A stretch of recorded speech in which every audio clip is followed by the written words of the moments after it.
କିବା ଥିଲା ଦୋଷ ତାଙ୍କ ଦେଖିବାର ସ୍ୱପ୍ନ, କିବା ଥିଲା ଦୋଷ ତାଙ୍କ ଦେଖିବାରେ ସ୍ୱପ୍ନ, ହଜାଇ ଦେଲ ତାଙ୍କର ସଂସାରରୁ ଚିହ୍ନ।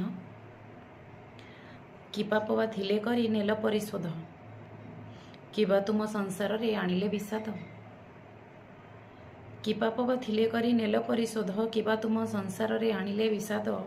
ହେନର ରାକ୍ଷସ ତୁମ୍ଭ କଠୋର ପରାଣ, ନର ରୂପେ ଦାନବ ଯେ ପାଷାଣଠୁ ଟାଣ। ନର ରୂପୀ ଦାନବ ଯେ ପାଷାଣଠୁ ଟାଣ।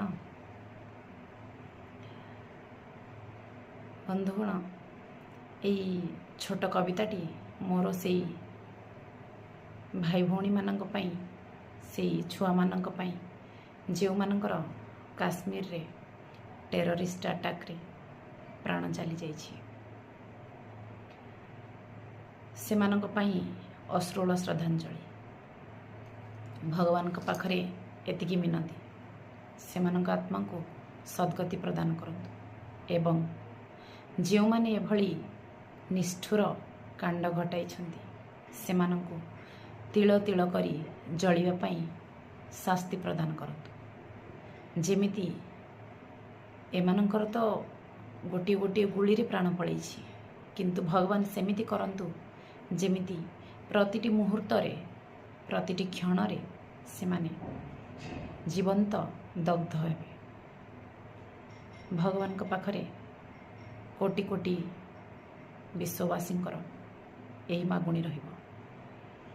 ସେହି ନର ରାକ୍ଷସମାନଙ୍କୁ ଉଚିତ ଶିକ୍ଷା ପ୍ରଦାନ କରାଯାଉ।